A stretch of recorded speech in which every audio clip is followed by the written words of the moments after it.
자, 26회 봅니다. 이제 우리가 저번 주에 했던 건데 묶어가지고 방금 했던 이렇게 낮은 선에서 가격을 통계했을 경우 음성적 거래에 의한 암거래 시장 여기까지 전부 연결 지어가지고 한번 해볼게요.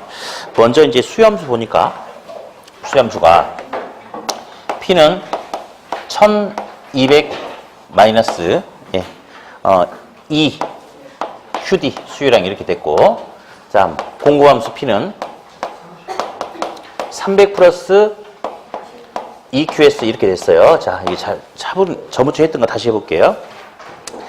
자, D는 수요고 Q는 양이니까 수요량이죠. 그러면 첫 번째 식은 이제 수요자 모습을 보여주기 위한 식이니까 수요함수 그렇게 이야기하면서 P가 가격이잖아요. 근데 첫 번째는 소비자의 모습을 보여주기 위한 식이니까 수요자가 사고자 하는 수요자 가격이라고 이야기해줘요. 두 번째, S가 공급이고 Q가 양이니까 공급량. 두 번째 식은 공급량이 들어갔다는 것은 공급함수거든요. 그래서 여기 P는 공급자가 팔고자 하는 가격이다라고 그렇게 이야기를 하는데, 첫 번째 이제 우리 저번 주에 균형해줘, 균형. 자, 균형이라는 것은 소비자와 공급자가 서로 원하는 게 일치하는 게 균형이죠. 서로 원하는 가격이 똑같고 서로 사고자 하는 팔고자 하는 양이 서로 똑같은 게 균형이다. 그렇게 이야기했어요, 저번 주에. 그러면 해보자. 그러면 이 소비자가 사고자 하는 가격과 공급자가 팔고자 하는 가격이 서로 똑같다. 균형이니까. 그럼 얘 둘이 똑같으면 1200 마이너스 EQD하고 300 플러스 QS죠, 이게. 그죠? 여기 서로 어떻게 돼야 된다? 똑같아야 된다. 그럼 한번 해보자. 그러면 해보니까 1200 마이너스 수요량 QD는 EQD는 300 플러스 QS다. 이렇게.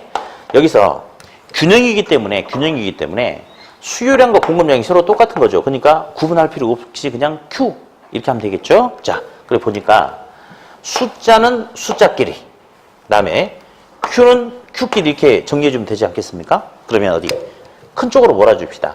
1200과 300은 1200이 크니까 2 플러스 300을 좌변에 넘겨주면 마이너스로 바뀌죠. 그렇죠? 그러면 좌변은 얼마가 되겠어요? 900. 다음 우변은 마이너스 2Q가 넘어가면 플러스 2Q로 바뀌잖아요. 그럼 Q가 몇 개가 있어요? 3개. 그럼 몇 Q? 3Q. 따라서 Q는 균형 거래량은 몇 개? 300개. 그러면 여기다 300을 넣든지 여기다 300을 넣든지 동일한 값이 나와야 되는 거죠. 균형이니까. 그러면 2 곱하기 300은 600이죠. 1200 빼기 600은 얼마? 600. 소비자가 사고자 하는 가격은 600이다. 300 플러스 300은 얼마? 600. 공급자가 팔고자 하는 가격도 600이다. 따라서 균형 가격은 300이고 균형 거래량은 600개다. 일단은 저번 주 우리 해봤죠? 예, 요거. 자, 근데 이제 문제가 똑같은 식을 놔두고 물어보는 게 또 다른 게 있어요. 또 어떤 걸 또 물어봤었냐면, 니은이죠, 니은. 정부가 500으로 가격을 통제할 경우 시장에서 어떤 변화가 있겠느냐. 자, 지금 기업과 니은은 달라요. 기업은 있잖아요. 이 식을 정리해가지고 균형 가격을 구하라고 지금 요구하고 있는 거고, 니은은 가격을 구하라가 아니고 가격을 줬을 때 수요량이 몇 개냐, 공급량이 몇 개냐. 그래서 누가 몇 개 더 많냐 그거 물어보거든요. 그러면 니은은 문제가 더 쉬워요. 어떻게 푸느냐. 그냥 가격 얼마로 줬대? 500이야? 500? 500. 500으로 줬을 때 수요량이 몇 개냐, 공급량이 몇 개냐 그 비교만 하래요. 그럼 해볼게요. 이게 500이면 300 더하기 공급량은 몇 개가 돼야 돼? 공급량은 200개가 돼야 되겠죠? 그렇죠? 이게 500이 되려면 1200에서 700개를 빼줘야지 500이 되는 거 아니에요? 그러면 2 곱하기 수요량이 700개면 수요량은 700이 절반이면 되겠다. 몇 개? 수요량은 350이죠? 그러면 여기서 누가 누구보다 몇 개 더 많아? 그렇죠? 그래서 초과 수요 얼마다? 150이다. 그냥 이렇게 풀어주면 돼요. 근데 이제 과거에 이런 문제가 나왔는데 학생들이 못 풀어버렸어요. 너무 쉬운데. 왜 그러냐면 기업과 니은은 문제에서 원하는 게 다른 거거든요. 지금. 그렇잖아요. 지금. 기업과 니은은 전혀 다른 소리인데 기억 중심으로 기억이 이제 제일 처음에 많이 나오긴 합니다만 기억이 나오니까 아무 생각 없이 막 기억 풀듯이 그냥 푸는 거야. 그냥. 그러다 갑자기 니은이 나와버리니까 기억 풀듯이 그냥 하니까 안 풀리는 거지 이게. 다른 소리예요? 다른 소리. 다음. 디귿은 아직 직접 시험에 나오진 않았어요. 근데 디귿은 가격을 얼마로 통제하겠대요? 700으로 통제하겠대. 해봅시다. 자, 니은 지울게요. 자, 디귿은 700으로 통제한대. 그냥 700 넣는 거야, 700. 자, 1200 빼기 500을 해야 700이 되지 않겠어요? 그럼 2 곱하기 수유량이 500개 되려면 수유량은 500이 절반이니까 몇 개? 수유량 얼마? 250개죠? 그렇죠? 이게 700이래. 300 더하기 공급량이 몇 개? 공급량이 400개죠? 그러면 자, 계산해보니까 초과 공급 몇 개? 이거 답 아니에요. 아까 우리 저기서 균형 가격보다 높은 선에서 가격을 통제하면 계산해보면 초과 공급이 나타나지만 실제로는 공급자가 안 움직인다고 그랬죠. 그럼 답은 초과 공급이 아니고 균형 상태에서 움직이지 않는 거예요. 그러면 답은 시장에 아무런 영향이 없다. 이렇게 다시 합니다.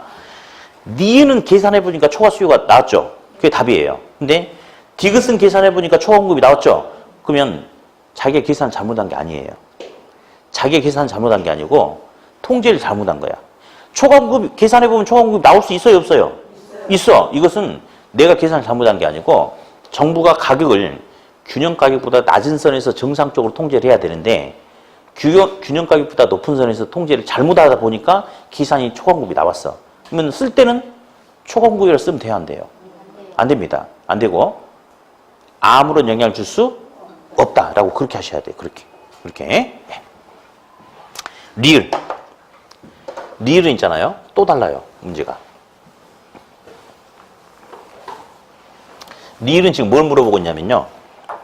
정부가 가격을 500으로 통제할 경우에 암거래 시장에서 형성될 수 있는 체육관은 얼마냐. 리을이 굉장히 좀 어려운 문제인데 근데 이제 지금 제가 알려드린 방법대로 풀면 금방 끝나버려요. 볼 필요 없이 그냥 끝날 수 있어요. 자, 암거래 시장이란 말이 등장을 했죠. 아마 그럼 물건이 충분하니까 부족하니까. 그래, 물건이 부족하니까 웃돈이 지불되는 암거래 시장이 등장을 할 거예요. 그러면 물건이 부족하다는 것은 수요가 더 많아요, 공급이 더 많아요? 수요가 더 많고 공급이 부족하다 이거죠? 그럼 있잖아요. 우리 이런 생각을 하셔야 돼. 그러면 암거래 시장이 등장을 한다는 것은 물건이 부족하다. 그럼 있잖아요. 이런 개념이겠지. 원래 이제 그 축구장 입장권이 5만 원인데 암표는 5만 원보다 더 비싸죠. 표가 부족하니까 수요에 비해서. 그럼 있잖아요. 공급자가 100개를 만드는데 수요자가 150명이든 200명이든 300명이든 살 수 있는 것은 100개밖에 없는 거죠.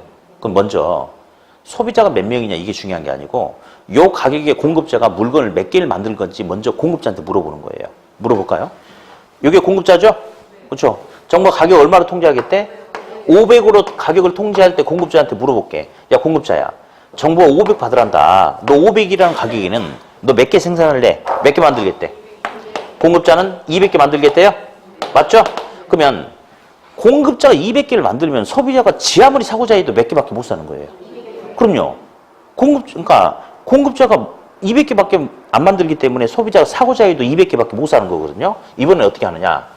수요한테, 야, 너 있잖아. 공급자가 200개 만든대. 그럼 너 200개 사기 위해서 얼마만큼 돈 지불할 수 있느냐? 그렇게 딱 물어보면 돼요. 해볼까요? 2 곱하기 200은 400이죠. 그러면 1200에 400 빼니까 얼마? 800. 그러면 정부가 가격으로 500을 통제했을 경우에 시장에서는 암거래 시장에 의해서 얼마까지 지불되는, 얼마까지? 800까지 지불되는 암거래 시장이 나타날 수 있다. 이렇게. 자, 첫 번째 리을 같은 경우는 누구한테 먼저 물어봐라? 공급자한테 이 가격에 몇 개 만들 건지 물어봐라.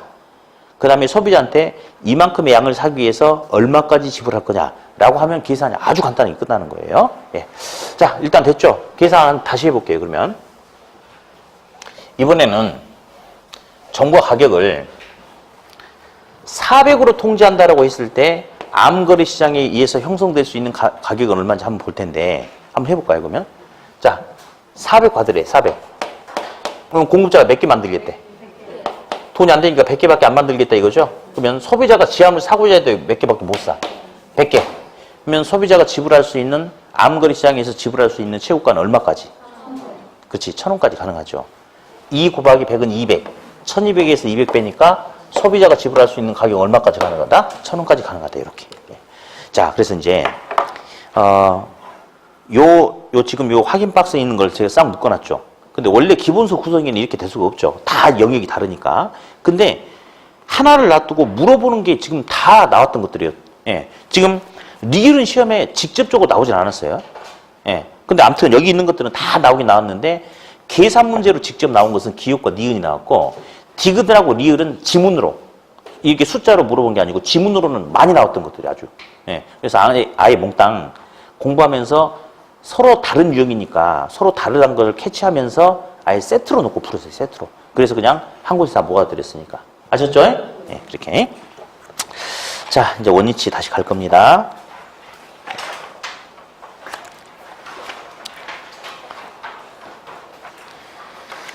자, 이제 다시 이제 어디로 오시냐면요. 81페이지로 다시 오세요. 81페이지로. 조금 전에 우리 임대료 통제했어요. 자, 임대료 통제는 균형값에서 높은 선, 낮은 선? 낮은 선을 싸게 통제하다 보니까 공급자가 돈이 안 되는 거죠. 그래서 공급이 줄어들면에 따라서 초과, 수요가 나타나는 거 맞아요? 그렇죠? 예. 낮은 선에서 싸게 통제하다 보니까 공급자가 싫어했죠. 공급이 증가해요, 감소해요? 양적, 질적 공급이 감소하는 거죠. 그렇죠? 그런데 분양가 상한제라는 게 시험에 또 은근히 나와요. 여러 번. 근데 이 학교 빼버렸어요. 기출 지문만 나중에 풀어보면 있어요. 왜냐? 똑같거든요. 분양가 상한제도. 임대차 시장에서 통제하는 게 임대료 상한제. 균형가보다 낮은 선에서 상한선을 두고 통제하는 거고 분양시장에서 통제하는 게 분양가 상한제도 똑같아요. 자, 시험에 이런 기출문제 오답이 나오네요. 분양가 상한제는 시장 가격보다 가격 이상으로 분양 가격을 통제해서 서민들의 주거 안정에 도움 준다. 이런 식의 표현 나오면 돼안돼? 당연히 높은 선, 낮은 선. 낮은 선에서 싸게 통제를 하겠죠. 예, 그죠? 그러면 어디? 이런 것도 시험에 나오네. 자, 소형주택 시장에만 분양가 상한제를 적용할 경우 소형주택의 신규 공급은 증가한다. OX. 말도 안 되는 거죠. 분양가 상한제도 싸게 통제하기 때문에 공급자가 싫어하는 거 아니에요. 그럼 당연히 소형주택은 돈이 안 되니까 공급을 줄이려고 하겠죠. 당연합니다. 이런 것들이 그냥 나와요. 그러니까 별도로 분양가 상한제는 안 보셔도 문제가 안 됩니다. 방금 했던 임대료 통제 상한제랑 틀이 똑같습니다. 똑같아요. 다음. 우리 81페이지 맨 하단부에 잠깐 보니까 선분양과 후분양 있죠. 어쩌다 나왔는데 앞에 시험에 이제 한번 나왔더라고요 또. 자, 먼저 선분양 제도는 표에 보니까 여기다 아파트 지을 건데요. 현장 가보면 아직 택지 조성까지도 안 됐어요. 근데 어디 평택 역 앞에 이렇게 사람 많이 다니는 곳에다가 모델하우스 하나 지어놓고 얘랑 똑같이 만들 테니까 먼저 산다라고 계약금 걸고 도장 박어. 만들어줄게. 이게 바로 선분양 제도입니다. 그러면 선분양 제도는 공급자 중심의 마케팅이에요? 소비자 중심의 마케팅이에요? 공급자 중심이겠죠? 그렇죠? 다음. 소비자 중심 마케팅은 이제 그 밑에 후분양 제도인데 후분양 제도는 전체 공정의 거의 한 60% 이상 그러니까 입지 다 드러나고 뼈대 다 드러나고 이제 마감 공사할 그 무렵에 우리 가끔 요즘 보면요. 공사 현장에서 실제 실물 1층, 2층에다가 모델하우스 지어놓고 보고 하는 그런 분양도 있거든요. 그게 바로 일정 공정까지 시공 후에 분양하는 후 분양 제도다라고 그렇게 이야기를 해요. 그러면 후 분양 제도 같은 경우는 소비자한테 물건을 보고 선택하라고 기회를 주는 겁니까? 기회를 주는 거죠. 예, 그렇죠. 그래서 소비자 중심의 마케팅이다라고 그렇게 이야기를 합니다. 이렇게. 자, 그러면 선분양은 이제 어떤 장점이 있냐면요. 건설사 입장에서는 이런 장점이 있겠죠. 먼저 분양을 하기 때문에 마케팅에 대한 불확실성의 위험을 좀 줄일 수도 있고 먼저 분양해서 계약권 중도금 받은 돈 가지고 건설 자금으로 이용할 수 있는 그런 장점이 있죠. 그죠? 근데 소비자 입장에서는 단점도 크죠. 모델하우스는 이쁘게 지어놓고 좋은 자재 쓴다고 그래놓고 실제 갔더니 구조가 다르고 자재가 엉망이고 그래서 견본과 실물의 차이에 따른 품질 저하의 위험이 있을 수도 있고 그다음에 분명히 선분양 해가지고 계약금 중도금 몇 번 냈는데 시행사나 시공사 측에서 어떤 경영상의 어려움 때문에 부도가 나버리면 어때요? 분양 시기, 입주 시기가 그러니까 분양 받고 나서 입주하는 데까지 시간이 또 지연되는 그런 위험이 생길 수도 있겠죠? 그쵸? 다음 후분양제도 봅니다.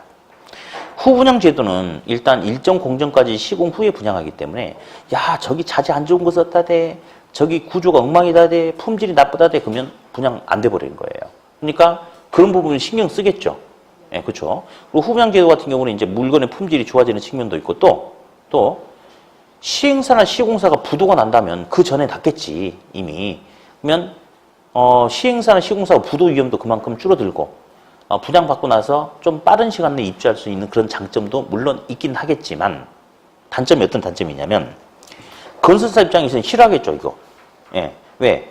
지금 시장이 좋아가지고 착공을 했는데 1년 2개월 후에 후분양 시작하려고 했더니 시장이 안 좋아버리면 분양이 안 돼가지고 망해버릴 수도 있어요. 또 분양되기 직전까지 필요한 건설 자금에 필요한 돈을 자기가 다 조달해야 되는 그런 문제가 생길 수도 있겠죠. 예, 뭐 그 정도만 좀 보시면 되겠다. 예. 자, 넘기셔가지고 동그라미 6번, 13번 풀어볼 거예요. 지금 있잖아요. 지금 82페이지에 기출지문 분석 나와 있죠. 이게 전부 다 분양가 상한제에 관련된 내용들이에요. 근데 문제 많이 나오죠. 많이 나오는데요. 저기서 했던 저 내용 토대로 해요. 그러니까 이론 공부를 할 필요 없이 기출지문만 싹 풀어보면 됩니다. 이게만. 예. 일단 6번 봅니다. 분양가 상한제를 소형주택에만 적용을 하면 소형주택의 공급은 확대되고 대형주택의 공급은 위축된다. 맞아요? 틀려요? 분양가 상한제는 공급자 싫어해. 왜? 시장가격보다 낮은 선 싸게 통지하니까. 그러니까 분양가 상한제를 적용하면 피해가려고 하는 거죠. 틀렸죠? 예. 13번. 주택 선분양제도는 후분양제도에 비해서 주택 공급을 감소시켜 주택시장을 위축시킬 가능성도 있고 건설업체가 직접 조달해야 되는 자금도 더 많음으로써 이거 선분양 아닌데? 이거 선분양이 아니고 후분양에 관한 설명 아닌가요? 틀렸죠? 그 정도만. 네. 자, 그래서 아무튼 임대료 통제해봤고요. 다음 83페이지 두 번째 이제 임대료 보조.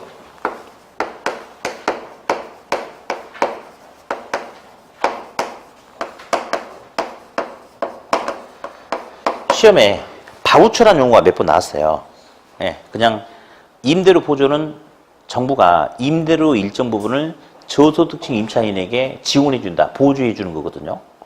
지원해준다, 보조를 해준다는 걸 갖다가 바우처라고, 바우처. 그래서, 예, 그래서 이제 시험은 그냥 특별하게 이제 신경 안 써도 되고, 이제 예를 들어서 동그라미 4번 잠깐 보니까 주택, 주거 바우처는 임대료 보조 정책 중에 하나다. 이런 식으로만 나와요. 그러니까 바우처는 주택 바우처, 주거 바우처는 주택 임대료 보조다. 그냥 그렇게 생각하시면 돼요. 근데 사실 우리 바우처가 많아요. 교통비 바우처, 뭐 교육 바우처 이런 게 있어요. 그래서 일정 소득에 미달하는 사람들은 그런 가구들은 정부가 이렇게 도와주는, 보조해주는 거 있잖아요. 그런 거 있죠. 그걸 갖다 바우처다. 그렇게 이야기를 해요. 바우처. 네. 됐고 이제 임대료 보조를 보는데 먼저 형태 좀 잠깐 볼게요. 형태. 일단 형태의 동그라미 1, 2번도 시험에 여러 번 나왔는데 오답이 한 번도 안 나왔어요. 가볍게 보시고 양가로 2번 그쪽이 일단 중요하거든요. 일단 볼게요.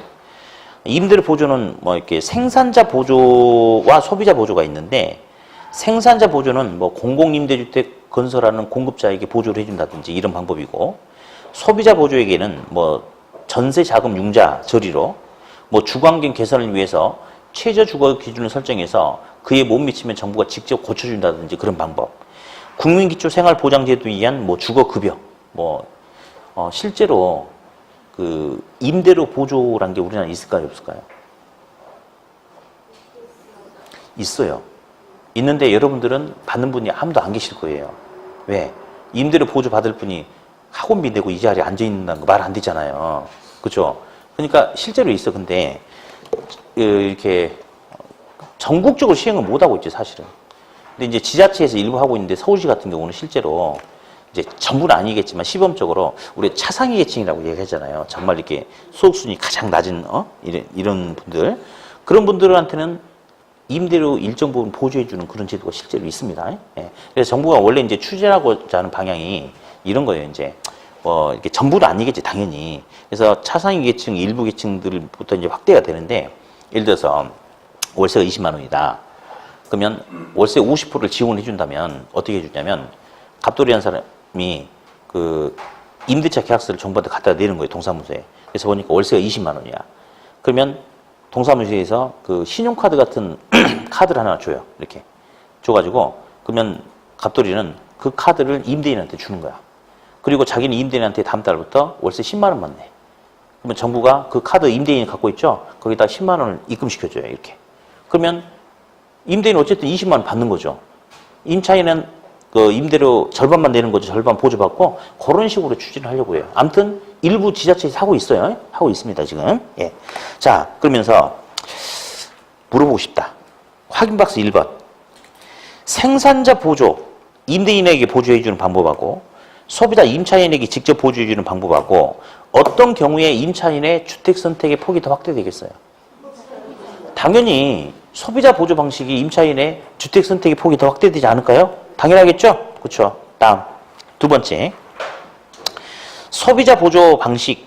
자, 소비자는 자 현금 보조 방식이 유리하지만 문장 끊어봐요. 이 시험에 나온 적이 있는데 당연히 소비자한테 이 돈 보조해주면서 야, 이 돈은 반드시 임대료 지불하는 데만 써라라고 20만 원 주는 거하고 그냥 20만 원 현금으로 주면서 네 마음대로 써라라고 주는 거하고 어떤 게 소비자 효용이 더 커지겠어요? 그렇지. 따라하지 말고. 소득, 그러니까 현금 보조 방식이 그러니까 임대료 보조보다는 당연히 현금 보조 방식이 임차인의 효용이 더 커지겠죠. 너무 당연한 거고. 그 다음에 아직 시험에 등장하지 않았는데 나올 수 있을 법도 한 게 뭐가 있냐면 소비자는 그냥 현금 받는 게 좋아요. 그냥. 근데 정부 입장에서는 현금 보조 방식이 주거 수준의 개선에 도움이 안 될 수도 있어요. 왜냐하면 여기는 좀 오래된 노후된 지역이에요. 그래서 우리 평택시장님이 방문해가지고 긴급 자금 편성해서 한 가구당 50만 원씩 주라고 그랬대요. 그래가지고 빨리 지금 도배도 다시 하고 싱크대 녹물이 너무 심하니까 싱크대 배관도 바꾸고 해서 그 교체하라고 50만 원 줬어요. 주택의 질적 수준 개선을 위해서 정책적으로. 예. 한 달 후에 가봤더니 안 고쳐놓은 거야. 야, 너 여기는 가보니까 도배만 10만 원 주고 하고 뭐 제대로 안 해서 돈 받았냐 안 받았냐 했더니 다 받았대. 근데 왜 안 고쳤냐 했더니 고쳐야 되는데 쌀 떨어진 지 오래고 전기 끊긴 지 오래가지고 그게 급해서 먼저 거기다 써버리는 거예요. 그러니까 이런 표현이 좀 안 좋은 표현이지만 정부가 왔을 때 현금으로 주면 밑 빠진 독이 물 붓기라고 생각해버린 거죠. 그러니까 저소득층들은 기본적인 소득이 너무 낮기 때문에 써야 될 부분을 제대로 못 쓰고 있어. 그러다 보니까 돈을 주면 그게 주택의 도배 다시 하고 싱크대 교체해서 어떤 주택의 질적 수준이 개선되는 게 아니고 정부가 왔을 때는 엉뚱한 대로 다 빠져나가 버린 거죠. 그러니까 아무리 현금을 줘도 정부가 원하는 만큼 주택의 질이 개선될 수가 없다 이겁니다. 그래서 정부 입장에서는 현금으로 주는 것보다 직접 주택을 그러니까 돈을 주면서 이 돈은 반드시 주택 임대료 지불하는 데만 써라라고 사용 목적을 통제하고 주든지 아니면 직접 수리 보수해 주든지 그런 방법이 더 효과적일 수도 있다. 그게 이제 뒤에서 나온 거니까 참고로 보시고 아무튼 임차인은 임대료 보조보다는 당연히 현금 보조가 더 효용이 커지겠습니까? 그렇죠. 그 정도만. 예. 이제 양가로 2번이 중요하다고 그랬죠. 이제 할 거예요. 양가로 2번. 자, 정부가 이제 임대료 보조를 해주겠대. 해봅시다. 이 저가주택이 있어요. 저가주택이. 근데 11평짜리 주택이에요. 11평. 네. 갑돌이에 살고 있는데 갑돌이는 한 달 월세로 얼마씩 내고 있냐면 100원씩 내고 있습니다. 100원씩. 근데 정부가 보니까 갑돌이가 너무 이제 사는 게 이게 좀 그래서 정부가 임대료 보조를 해주겠대. 30원을. 30원을. 근데 이 돈은 임대료 보조로 주겠대. 그러니까 절대로 다른 데로 전용하면 돼요? 안 돼요? 안 돼요. 오로지 주택 임대료 지불하는 데에만 써야 되거든요. 그러면 자, 정부가 임대료 보조를 해주면 실질 소득이 증가할까요? 맞아요? 그렇죠? 자, 잠깐만. 정부로부터 임대료 보조를 받는다 이런 소리가 나오면 당연히 그 대상자는 고소득층이겠어요? 중산층이겠어요? 응? 그죠? 고소득층도 아니고 중산층도 아니고 저소득층 아니겠습니까? 그렇죠? 그렇죠? 그 말 빠지고 나옵니다. 그리고 실질 소득 증가란 말이 무슨 말이냐? 그냥 소득 증가라고 나와요. 그냥. 자, 원래 내 월급에서 월세로 100원을 냈어야 돼요. 근데 정부가 30원을 보조를 해주는데 월세 내는 데 쓰라고 그랬어. 그럼 그 돈 보조 받았죠? 그럼 내 돈이 100원 나가는 게 아니고 내 돈이 70원만 나가면 되는 거잖아. 그럼 네가 회사에서 받는 월급은 똑같지만 지출이 줄어드니까 나의 실질적인 소득이 커진 겁니까? 맞죠? 그러니까 실질 소득이 커진다라고 하는데 그냥 줄여서 소득이 증가한다라고 그냥 그렇게 나와요. 그러면 소득이 증가한다면 종전보다 구매 능력이 커지는 거예요? 구매력이 높아지는 거죠? 그러면 물건에 대한 수요가 증가합니다. 이 물건은 두 가지가 있습니다. 두 가지. 예. 하나는 이건 딱 한 번 나왔어요. 일반 재화. 자, 당연히 종전보다 내가 내야 되는 지출 금액이 적어지면 여윳돈이 그만큼 생기기 때문에 일반 재화에 대한 소비량도 종전보다 늘어날 수 있겠습니까? 당연하겠지. 예, 이런 거는 시험에 나와도 오답은 안 나오더라고. 예, 당연합니다. 됐고요. 자, 뭐에 대한 수요가 증가한다?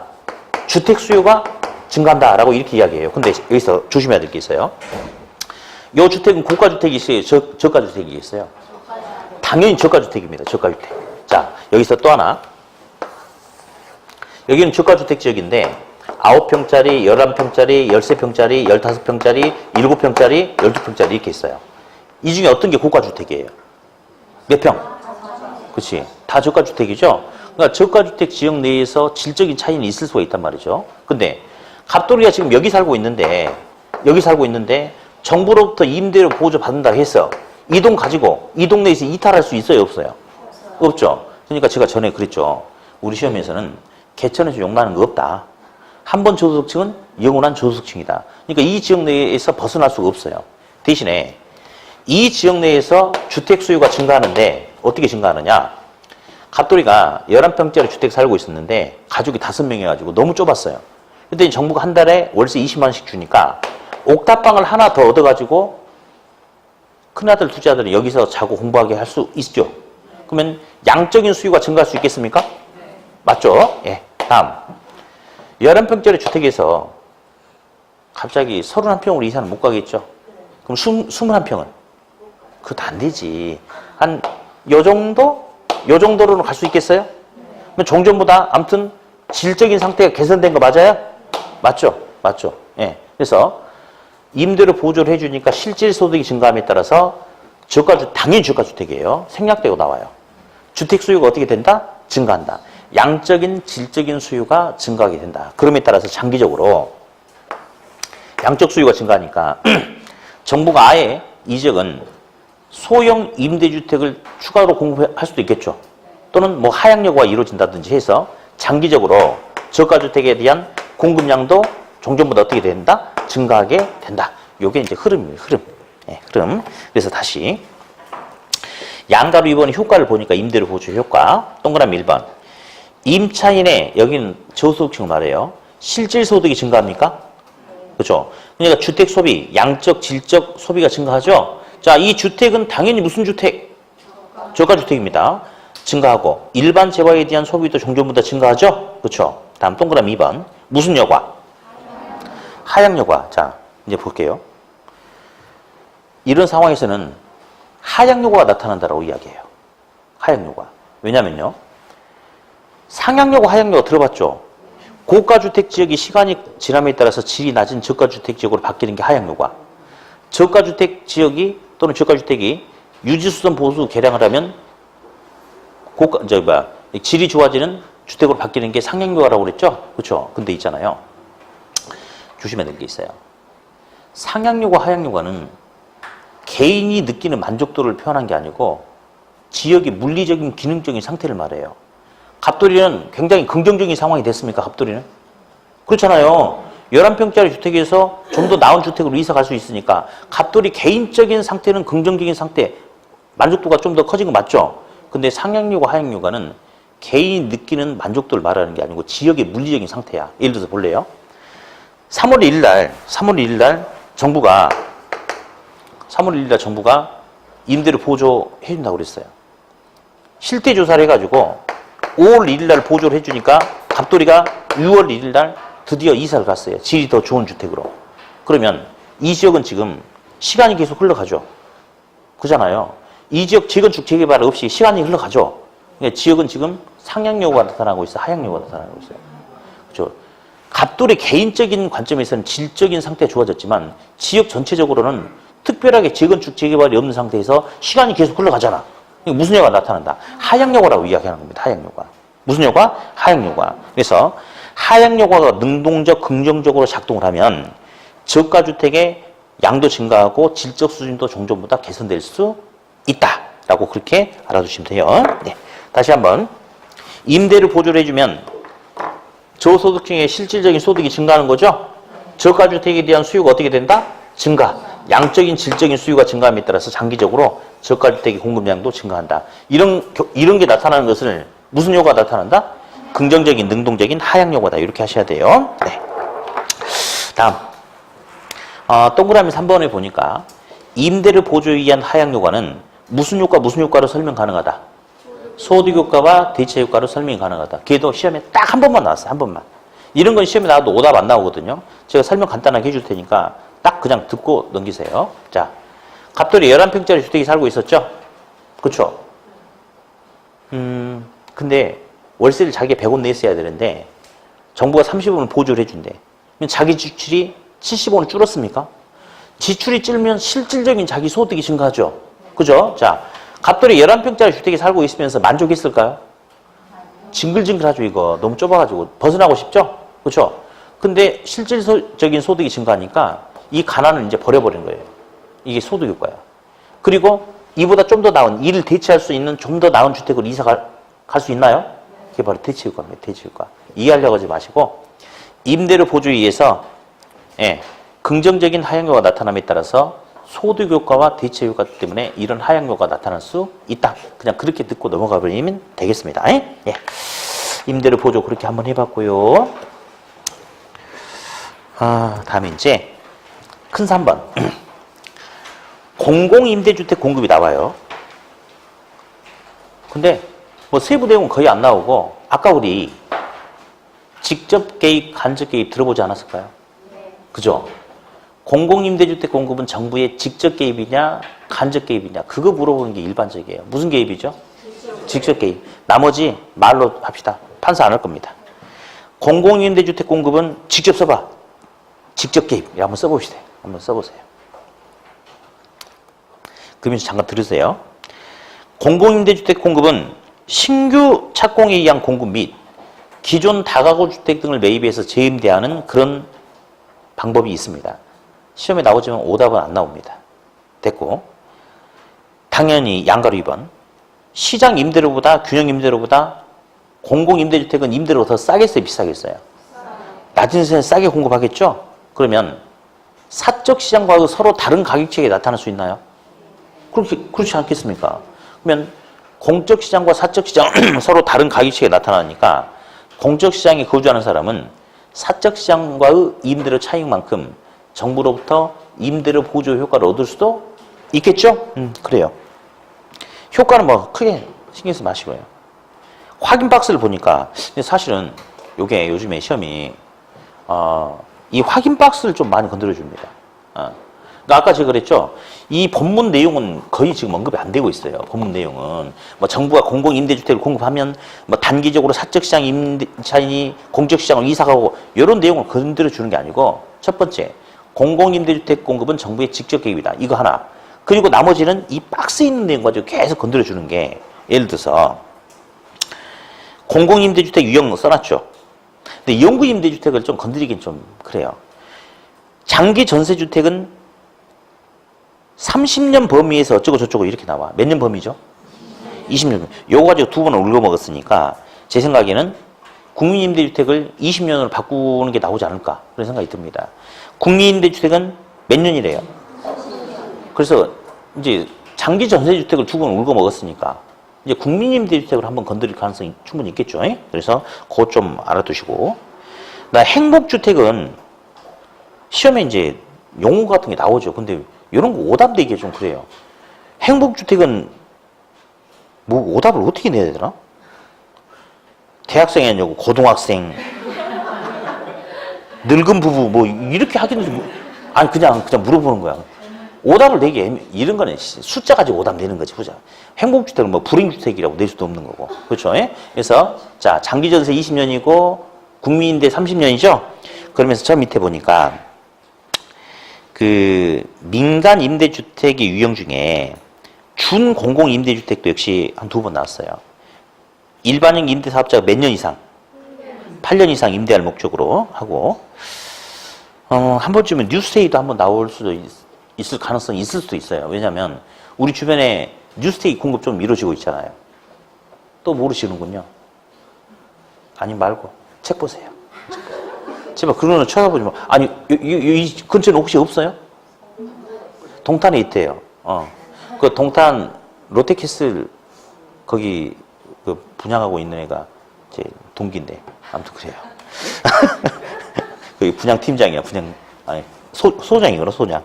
아무튼 그래요. 그래서 뉴스테이가 지금 그러니까 뉴스테이가 이제 그냥 그 장기 전세주택 비슷한 건데 똑같진 않아요. 근데 요게 이제 주택 가격이 막 오를 수 있는 분위기라든지 그런 게 조성이 되고 이제 이런 지역 같은 경우는 나중에 좀 활성화될 수 있죠. 그러니까 그냥 장기 전세 주택이에요. 네, 그래가지고 내가 이제 들어가면 시장의 그 전세 보증금이 예를 들어서 2억이다. 그러면 한 1억 7,500, 1억 8천 이 정도. 조금 싸요. 조금 싸.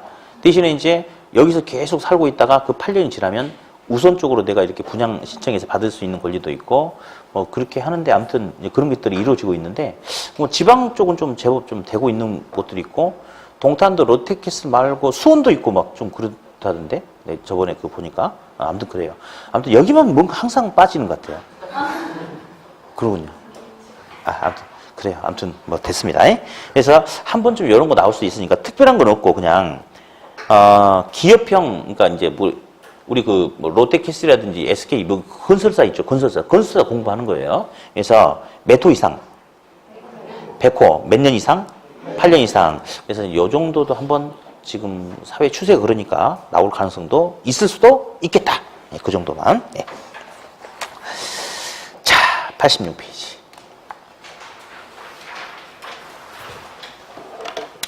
자, 이제 부동산 조세할 거예요.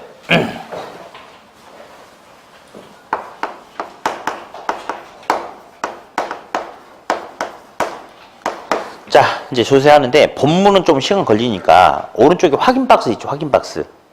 오른쪽에. 거기에서 시험에 나오는 거 좀 잡아낼게요.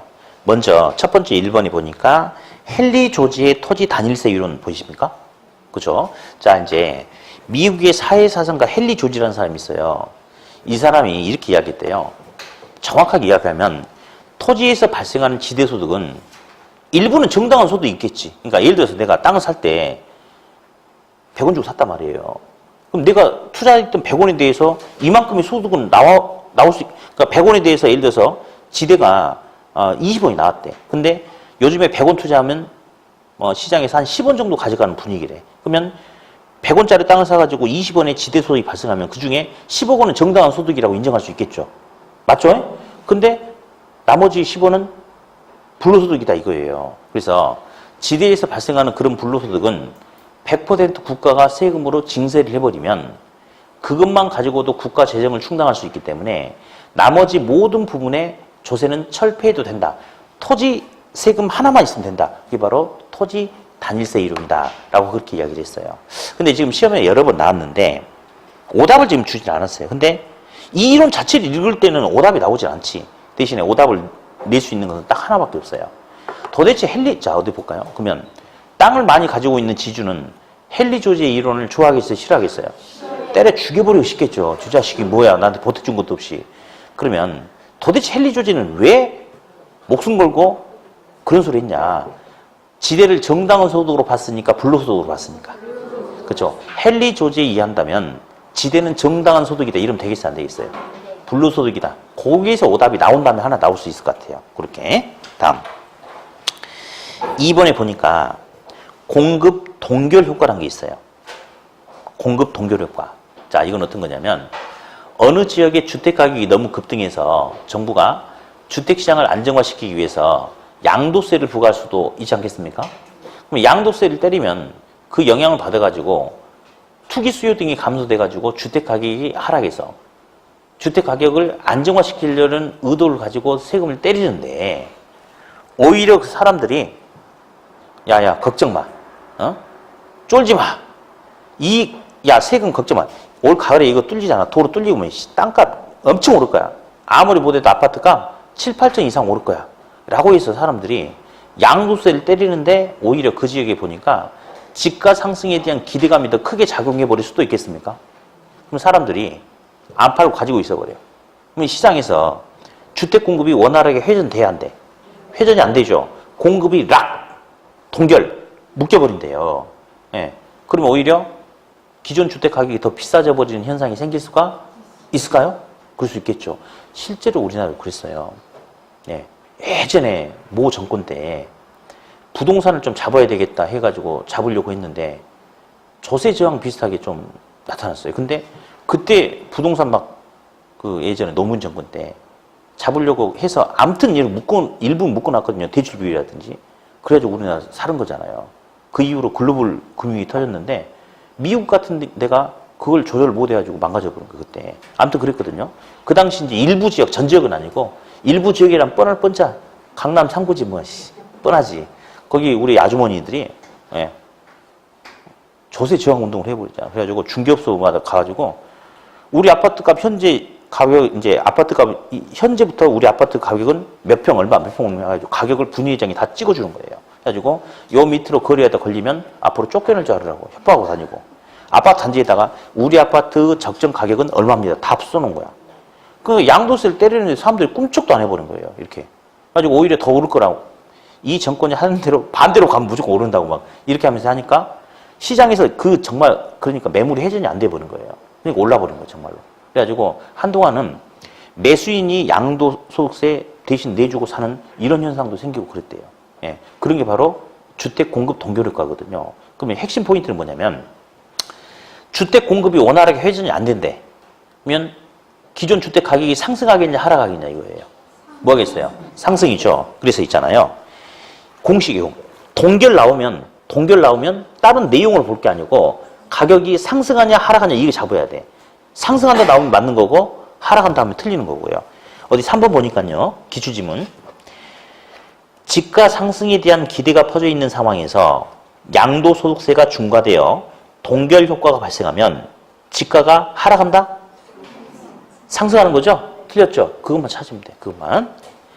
입찰 나오면 그렇죠. 그러니까 시험에는 공식이 있어요. 나중에는 문제 풀이할 때는 막 그런 식으로 갈 거예요. 요거 나오면 요거 있는지 없는지 봐라. 요거 나오면 요거 찾아라. 그렇게 하는 건데 아무튼 동결은 집가 상승 그렇게 딱 잡아내셔야 돼요. 네. 자, 다음 이제 86페이지 다시 상단에 조세 정책에서 목적은 말로 좀 할게요. 86. 자, 조세의 여러 가지 목적 중에 우리 시험에서 강조하는 것은 형평성이에요. 형평성. 네. 그래서 예를 들어서 월소득이 1,000만 원인 사람하고 월소득이 100만 원인 사람이 있거든요. 근데 똑같이 소득세율 10%를 적용하면 안 돼요. 그러면 월소득 1,000만 원인 사람은 세율 10% 적용하면 세금 얼마 내요? 100만 원. 이나 낸다라고 자기들은 그렇게 이야기를 해요. 근데 그건 아니에요. 왜냐면 그 사람들은 물론 세금을 많이 내죠. 그러니까 사실은 고소득자를 이렇게 우리가 뭐 굉장히 이렇게 부를 혼자 축적하고 막 이런 것도 물론 있겠지만 이 시장 논리에서는 고소득자들도 우리 사회 구성원에서 굉장히 필요한 존재들이에요. 그러니까 능력 발휘를 많이 하고 많이 가져가고 또 대신에 많은 세금 내주는 거니까. 세금을 안 내서 문제지. 아무튼 있잖아요. 근데 대신에 고소득자는 세금 100만 원 내도 아직도 쓸 수 있는 돈이 900이나 되는 거죠. 그러면 인간답게 충분하게 살 수 있단 말이에요. 근데 월소득 70만 원인 사람은 소득세율이 10%래요. 세금 7만 원밖에 안 낸다라고 남들이 그러겠죠. 고소득층이 바라볼 때는. 근데 그 사람은 월소득 70만 원 마저도 살기가 너무 힘든 금액인데 거기서 7만 원 떼가면 죽어라 이 소리예요. 그러니까 세율을 똑같이 해버리면 결국 빈익빈 부익부 이런 현상이 된단 말이에요. 그러니까 그러면 안 되고 사회적 형평성을 달성하기 위해서는 고소득자는 세율을 높여야 돼요. 그래서 세금을 좀 더 걷어야 돼. 저소득자는 세율을 낮춰야 돼. 그래가지고 고소득자한테 걷어서 쓰고 남은 돈을 저소득층의 주거복지를 위해서 써줘야지 소득에 따른 사회의 어떤 양극화 그런 갈등이 희소될 수 있는 거거든요. 완전히 평등이 된다는 거 말 안 되는 거고. 만약에 모든 사람에게 소득을 평등하게 준다면 저는 이 일을 안 할 것 같아요. 새우밥 먹고 와가지고 말귀도 못 알아듣먹는데 이걸 아니 뭘 한 건 아니고 이제 아무튼 그래요. 그러니까 노력한 만큼 대가는 가져가되 세금의 격차는 반드시 둬야 되겠죠. 그래야지 소득 재무 효과를 얻을 수 있다. 그렇게 이야기해 줍니다. 그렇게. 네. 그 정도만 보시고 이제 잠깐 휴식했다가 조세 정가 및 귀착에 대해서 정리를 합시다. 네.